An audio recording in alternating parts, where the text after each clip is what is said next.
ఓం శ్రీ గురుభ్యో నమః. ఓం శ్రీ మాత్రే నమః. జూలై 21వ తారీఖు నుంచి 30వ తారీఖు వరకు కూడా మేషాది ద్వాదశ రాశుల యొక్క ఫలితాలు ఏ విధంగా ఉన్నాయో తెలుసుకుందాం.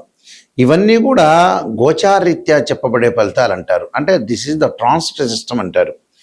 అంటే గోచారం ఎప్పుడు కూడా సూచనలుగా మనం గమనించాలి. అంటే ఈ 10 రోజుల్లో మనం ఎలాంటి నిర్ణయాలు తీసుకోవాలి, ఉద్యోగపరంగా, వ్యాపారపరంగా, ఆరోగ్యపరంగా, పిల్లల చదువుల పట్ల, శుభ కార్యక్రమాలు కానీ, అలానే వాహనాలు కొనుగోలు చేయటం కానీ, ఇళ్ళు, ఆస్తులు, రైతులు వీళ్ళందరూ కూడా అంటే ఇళ్ళు కొనుగోలు చేయటం రైతులకు ఏ విధంగా ఉండబోతుంది, వృత్తి ఉద్యోగ వ్యాపార రంగం వాళ్ళకి ఏ విధంగా ఉండబోతుంది, అలానే విద్యార్థులకి, స్త్రీలకి ఏ విధంగా నిర్ణయాలు తీసుకోవాలి, ఎలాంటి నిర్ణయాలు, ఎలాంటి జాగ్రత్తలు, ఎలాంటి అప్రమత్తతంగా ఉండాలి అని తెలుసుకోవాలంటే ఏంటంటే 10 రోజుల్లో మనం చెప్పిన ఫలితాల్లో ఎలాంటి నిర్ణయాలు తీసుకోవాలనే విషయాలని మనం తెలుసుకొని ముందుకు వెళ్ళాలి. అంటే కొన్ని జాగ్రత్తలు, అంటే ఇది చేయకూడదు, ఇది చెయ్యాలి, ఇది చేస్తే మంచి జరుగుతుంది, ఇది చేయకూడదు ఈ 10 రోజుల్లో అనే నిర్ణయాలను నిర్ణయించేదే గోచారం అంటారు. అంటే చెడు జరగాలన్నా, మంచి జరగాలన్నా వితిన్ సెకండ్ పట్టదు. ఒక నిర్ణయం మనం తీసుకునేటప్పుడు ఆ నిర్ణయం అనేది చాలామంది కూడా ఒక నిర్ణయం తీసుకునేటప్పుడు పొరపాట్లు చేస్తుంటారు. ఆ పొరపాటు అనేది జీవితాంతం ఆ పొరపాటు అనేది వెంటబడుతూనే ఉంటుంది. దానికి మంచి చేయాలా, చెడు చేయాలా, ఒక పెళ్లి సంబంధం కావచ్చు, ఒక ఉద్యోగం కావచ్చు, ఒక వ్యాపారం కావచ్చు, ఒక స్థలం కావచ్చు, ఒక ఇల్లు కొనుగోలు కావచ్చు, పెట్టుబడులు కావచ్చు, డబ్బులు ఇవ్వటము కావచ్చు. ఇలాంటి నిర్ణయాలని చాలా జాగ్రత్తగా ఈ 10 రోజుల్లో తీసుకోకూడదు, ఈ 10 రోజుల్లో తీసుకోవాలి. తొందరపాటు ఆలోచనలు పనికిరావు, అలానే కొన్ని విషయాలకు తొందరపడాలి అనే సూచనలు చెప్పేదే గోచారం అంటారు. ఈ గోచార రీత్యా కూడా గ్రహగమన గతులు ఏ విధంగా ఉన్నాయి 10 రోజుల్లో మనం చూసుకునేటట్టయితే కుజుడు వృషభ రాశిలోను, బుధుడు మిథున రాశిలోను, రవి కర్కాటక రాశిలోను, శుక్రుడు సింహరాశిలోను, శని జూలై 27 నుంచి మీనరాశిలో వక్రగతిలోకి వెళ్ళిపోవటం, గురువు కర్కాటక రాశిలో ఉండటం, అలానే చంద్రుడు కన్యా రాశి నుంచి కుంభరాశిలోకి సంచారం చేయటం, అంటే కన్యా, తుల, వృశ్చికం, ధనస్సు, మకరం, కుంభం వరకు కూడా సంచారం చేయటం, రాహుకేతువులు కుంభము, సింహరాశిలో సంచారం చేస్తుంటారు. ఇది ఈ 10 రోజుల గ్రహస్థితి. వీళ్ళందరికీ కూడా ద్వాదశ రాశుల వాళ్ళందరికీ కూడా ఏ విధంగా ఉంది, ఎలాంటి పరిహారాలు చేయాలో తెలుసుకుందాం. కుంభరాశి వారికి ఈ 10 రోజుల పాటు ఏ విధంగా ఉండబోతుంది. కుంభరాశి వారికి మనం చూసుకునేటట్టయితే ఆర్థిక పరంగా ఉండే విషయాల్లో కొంత జాగ్రత్తగా ఉండాలి. వ్యక్తిగత జీవితంలో శ్రమ అధికంగా ఉంటుంది, తగిన ఫలితం తగ్గటం ఒకటి, నూతన పరిచయాలు బాగా పెరగటం ఒకటి, వివాహాది శుభ కార్యక్రమాలు కొంత వాయిదాలు పడటం, వ్యాపార పరంగా అనుకూలంగా ఉంటుంది. కొన్ని చికాకులు కలుగుతూ ఉంటాయి. అంటే ఎవరో వ్యక్తులు వస్తుంటారు, వాళ్ళ వల్ల చికాకులు కలగటం, కుటుంబ పరంగా ఇబ్బందులు, బంధుమిత్రుల కలహాలు. కానీ వీళ్ళు మౌనం పాటించడం చాలా ఇంపార్టెంట్. అంటే ఉద్యోగ వ్యాపార రంగాల్లో కూడా ఏదో రకమైన ఇబ్బందులు కలుగుతూ ఉంటాయి వీళ్ళకి. అలాంటి ఇబ్బందులు కలగకుండా చూసుకోవాలి. అంటే ఇంటిలో ఇబ్బందులే, బయట ఇబ్బందులే, అలాంటివి రాకుండా ఈ 10 రోజుల పాటు ఎవరితో కూడా అతిగా ఎక్కువగా మాట్లాడకుండా, మనం ఉద్యోగం చేస్తున్న కొలీగ్స్తో కానీ, కుటుంబ సభ్యులతో కానీ ఎంతవరకు అత్యవసర పరిస్థితిలో విషయాలను మాత్రమే ఎక్కువగా మాట్లాడండి. అంటే ప్రధానికి కూడా ఏంటంటే కొన్ని ఎక్కువగా గ్రహాలు బాగలేదు కాబట్టి, ఎందుకంటే ద్వితీయ స్థానంలో శని బాగా కుటుంబపరంగా ఇబ్బందులు కలుగుతాయి. జన్మంలో శని వస్తున్నాడు బాల, అలానే చతుర్థ స్థానంలో కుజుడు కొంత అనుకూలంగా లేడు, అలానే పంచమంలో రవి, బుధుడు కూడా మధ్య రకంగానే ఉన్నారు. అంటే బుధుడు కొంతవరకు పర్వాలేదు, కానీ అలానే గురువు అనుకూలంగా లేడు. అందువల్ల కొద్దిగా జాగ్రత్తగా ఉండాలి. అంటే ఉద్యోగ ప్రయత్నాల విషయంలో ప్రాబ్లం ఏం లేదు. ఉద్యోగం ఏంటంటే రవి కర్కాటక రాశిలో ఉన్నాడు కదా, షష్టమంలో కన్నా ఉద్యోగం, మంచి ఉద్యోగం వస్తుంది, నిరుద్యోగులకు మంచి అవకాశాలు. కానీ ఉద్యోగంలో అన్ని రహస్యాలు అందరితో చెప్పొద్దండి, కలహాలు వచ్చే అవకాశాలు ఉంటాయి. ఇలాంటి విషయాల్లో కొద్ది జాగ్రత్తగా ఉండాలి. ఉద్యోగ పరంగా సంబంధమైన విషయాల్లో చాలా అనుకూలంగా ఉంటుంది. కానీ వివాహ సంబంధాలు కూడా వాయిదా పడే అవకాశాలు ఉంటాయి. కాబట్టి కమలాదేవి యొక్క స్తోత్ర పఠనం చేయండి, అలానే బొబ్బర్లు దానం చేయండి, అలానే ఆరోగ్యపరంగా ఇబ్బందులు కలగకుండా ఉండటానికి నువ్వుల నూనెతోటి శివుడికి అభిషేకం చేయండి. శరీరే జర్జరీభూతే వ్యాధిగ్రస్తే కళేబరి ఔషధం జాహ్నవీతోయం వైద్యో నారాయణహరి. అన్నదమ్ములతో మటుకు శక్యతగా ఉండని, అన్నదమ్ములతో గొడవలు పడకుండా చూసుకోవడం కూడా చాలా ఇంపార్టెంట్. ఎందుకంటే అంగారకుడు అనుకూలంగా లేదు కాబట్టి మీరు ఇంట్లో చక్కగా మంగళవారం సుబ్రహ్మణ్య స్వామి యొక్క అష్టకాన్ని చదువుకోండి. అష్టకాన్ని చదువుకోవటం వల్ల కూడా మంచి జరిగే అవకాశాలు ఎక్కువగా ఉంటాయి. కాబట్టి ఇవన్నీ కూడా ఆలోచన చేసి ముందుకెళ్ళండి. వృత్తి జీవితంలో శ్రమకు తగ్గిన ఫలితం అనేది దక్కుతుంది. నూతన పరిచయాలు బాగా పెరిగే అవకాశాలు ఎక్కువ ఉంటాయి. అంటే ఇలాంటి విషయాలన్నీ కూడా ఆలోచన చేసి ముందుకు వెళ్ళండి. ఈ విధంగా ఉన్న ఫలితాల్లో మనం ప్రత్యేకంగా కొన్ని రెమెడీస్ చేసుకోవడం చాలా ఇంపార్టెంట్. ఆ రెమెడీస్లో ప్రత్యేకంగా కొంతమందికి ఏంటంటే ఉద్యోగపరంగా ప్రయత్నాలు అనేవి సఫలీకృతం కావు. ఉద్యోగం అనేది నిలకడగా ఉండదు. ఉద్యోగపరంగా కొన్ని ఇబ్బందులు కలుగుతాయి. అంటే సూర్యుడి యొక్క ఆరాధన చేసుకోవాలి. సూర్యుని ఆరాధన చేయటం, గోధుమలు దానం చేయటం జరగాలి.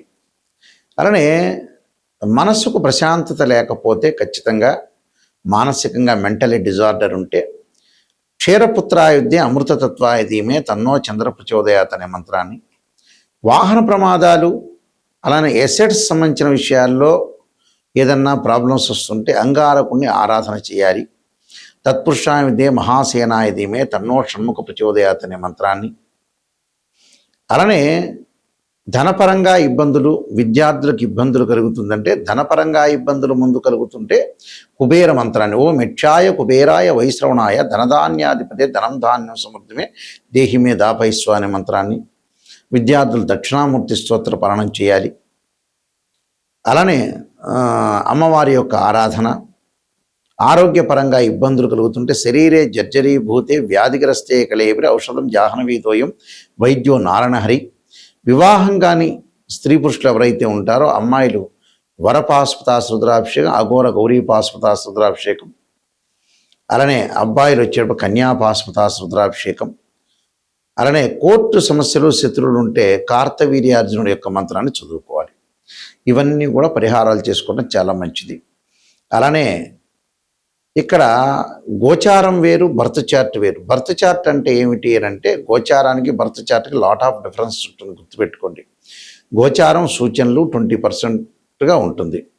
అంటే ఈ 10 రోజుల్లో చేయాల్సిన నిర్ణయాలు ఇలాంటివన్నీ కూడా చెప్పేదే గోచారం, ప్రజెంట్ సిచ్యువేషన్ అని అర్థం. బర్త్ చార్ట్ అంటే ఏమిటంటే 16 డివిజనబుల్ చార్ట్స్ చూసి మనం ద్వాదశ భావాలను ఎనాలిసిస్ చేసి రాస్యాధిపతుల్ని, అలానే దానిలో ఉండే గ్రహము, ఆ గ్రహ దృష్టులు, నీచ ఉచ్చస్థానాల్ని క్యాలిక్యులేట్ చేసుకోవాలి. ఎందుకంటే భావాధిపతులు వేరు. తనుభావం అంటే లగ్నం అని అర్థం. లగ్నభావాధిపతి రవి, ద్వితీయ భావాధిపతి గురువు, తృతీయ భావాధిపతి కుజుడు, చతుర్థ భావాధిపతి చంద్రుడు బుధుడు, పంచమ భావాధిపతి గురువు, షష్టం భావాధిపతి కుజుడు. ఇలాగ మనం క్యాలిక్యులేట్ చేయటం వేరు. భావాధిపతి వేరు, రాస్యాధిపతి వేరు, అక్కడ ఆ గడిలో ఉన్న గ్రహము వేరు. భావాధిపతి అంటే ఇంటి ఓనర్, రాస్యాధిపతి అంటే ఆ ఇల్లు కట్టించిన బిల్డరు. అక్కడ ఏదైతే గ్రహం అనేది దానిలో ఉంటుందో ఆయన టెనెంట్ అని అర్థం. అంటే జాతకంలో గజకేశ్వర యోగం ఉందా, రవిబుధాదిత్య యోగం ఉందా, చంద్రమంగళ యోగం ఉందా, లక్ష్మీ యోగం ఉందా, విదేశాలకు వెళ్ళే యోగాలు ఉన్నాయా, సంతానం కలిగే యోగం ఉందా, పెళ్లి యోగం ఉందా, ఎప్పుడు పెళ్ళి అవుతుంది, ప్రమాదాలు ఏమైనా జరిగే సూచనలు ఉన్నాయా, ఇన్ టైంలో మనం ఎలాంటి నిర్ణయాలు తీసుకోవాలి, ఎలాంటి పరిహారాలు చేసుకోవాలి అని దశలు, అంతర్దశలు, సూక్ష్మ దశల్ని, ప్రాణదశల్ని క్యాలిక్యులేట్ చేయాలి. ప్రతిదానికి కూడా చాలామంది కూడా రాశిచక్రాన్ని చూస్తారు. రాశిచక్రం ఒక వివాహం కాలేదు అంటే రాశిచక్రము, నవాంశము, భావచక్రము, దశల అంతర్దశలు చూడాలి. సంతానం కలగట్లేదు అంటే రాశిచక్రము, సప్తమాంశం, భావచక్రం, దశలు అంతర్దశలు చూడాలి. అలానే వృత్తిపరంగా ఎలా ఉందంటే రాశిచక్రము, దశమాంశం, భావచక్రము, దశల అంతర్దశలు క్యాలిక్యులేట్ చేయాలి. ఇది అసలు చేయాల్సింది. అలానే యోగాల దగ్గర నుంచి కూడా దానిలో వైదిక ఆస్ట్రాలజీ అని, బివి రామన్ అని, అలానే కేపీ ఆస్ట్రాలజీ అని, ఇలా రకరకాల మెథడ్స్ అనేవి ఉంటాయి. అంటే అయనాంశం ద్వారా కొన్ని క్యాలిక్యులేట్ చేసేవి కూడా కొన్ని ఉంటాయి. ఎందుకంటే కొన్ని గ్రహాల యొక్క మార్పులు కానీ, దాని యొక్క ప్రొడక్షన్ కానీ కేపీ పద్ధతిలో ఏ విధంగా ఉండబోతుంది, వైదిక ఆస్ట్రాలజీలో ఏ విధంగా ఉండబోతుంది అనేది క్యాలిక్యులేట్ చేసుకోవాలి. మెయిన్ ఇంపార్టెంట్గా వైదిక ఆస్ట్రాలజీ చూస్తారు. సహజంగా కేపీ కూడా చూసుకోవచ్చు. దానిలో కూడా మంచి రిజల్ట్స్ వస్తూ ఉంటాయి.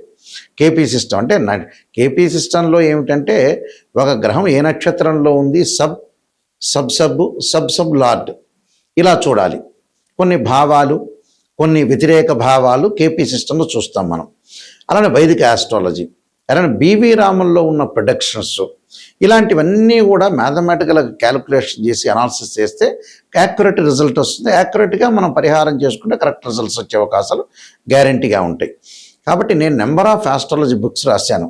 కాలసర్పయోగం అని, కాలసర్పయోగ చంద్రిక, రాహుకేతువులు, ఛాయాగ్రహాలు, అలానే బృహత్ పరిహార సింధు, జాతక చంద్రిక, వివాహ మార్తాండము, పుత్రగణపతి వ్రతము, సర్వదేవతా గోత్రపులు part 1, part 2, prediction of astrology, transit system of astrology, ఇలాంటి స్వప్న శాస్త్రము, వివాహ మార్తాండము, అలానే నవగ్రహ దోషాలు పోవటానికి దశమహావిద్యల యొక్క స్తోత్ర పారణాలు, ఇలాంటి పుస్తకాలు నెంబర్ ఆఫ్ బుక్స్ రాశాను. ఇవన్నీ కూడా మా దగ్గర దొరుకుతాయి. రాజమండ్రిలో మోహన్ పబ్లికేషన్ వారి దగ్గర కూడా ఈ పుస్తకాలన్నీ కూడా లభ్యమవుతాయి. మా వెబ్సైట్ www.nayakanti.com, www.nayakanti.in కూడా మీరు చూడొచ్చు. నిజం తెలుసుకోవాలి అనేవాళ్ళు మాత్రం నాకు ఫోన్ చేయండి. ఎందుకంటే చాలామంది కూడా ఒక ఆస్ట్రాలజర్ని అప్రోచ్ అయిన తర్వాత పొగుడుతూ ఉంటారు. పొగట్టడం వల్ల పెద్ద ప్రయోజనం ఉండదండి. మీరు జాతకం చెప్పించుకోవటమే వేస్ట్ అని అర్థం. ఎవరైనా సరే ఒక నెగిటివ్ను మనం పాజిటివ్ చేసుకోగలిగితేనే లైఫ్. నెగిటివ్ని పాజిటివ్ చేయకుండా ఏదో అసత్య ధోరణిలో ఉంటే జాతకాన్ని చెప్పించుకోవటం దండగాని అర్థం నిజం చెప్పాలంటే. ఎందుకంటే ఎప్పుడైతే మన నెగిటివ్ను పాజిటివ్గా మనం ఓవర్కమ్ చేస్తామో అప్పుడే 100% మీరు కంప్లీట్ మ్యాన్ అయినట్టు, లేకపోతే అన్కంప్లీట్ మ్యాన్ అయినట్టే అర్థం. మనకు ఒక 6th అని చెబుతుంది, చాలా జాగ్రత్తగా ఉండండి. ఎక్కడైతే నెగిటివ్ ఉంటుందో దాన్ని మనం నెగిటివ్ని పాజిటివ్ చేసుకొని నిజాన్ని తెలుసుకుంటేనే జాతకం. ఎవరైనా సరే నిజాన్ని తెలుసుకునే వాళ్ళు మాత్రమే నాకు ఫోన్ చేయండి. నా నెంబర్ కూడా స్క్రీన్ మీద స్క్రోలింగ్ అవుతున్న నెంబర్ నా దగ్గరికే వస్తుంది. ఆ నెంబర్ కూడా. అందువల్ల మీరు ఏదైనా నిజం తెలుసుకోవాలంటే నాకు ఫోన్ చేయండి. అబద్ధం తెలుసుకునే వాళ్ళు ఎవ్వడూ ఫోన్ చేయొద్దండి. అదొకటి. అయితే మీ అందరికీ కూడా పరమేశ్వరుడి యొక్క కరుణాకటాక్షం ఉండాలని, అమ్మవారి యొక్క కరుణాకటాక్షం ఉండాలని ఆశిస్తూ సర్వే జనా సుఖినో భవంతు.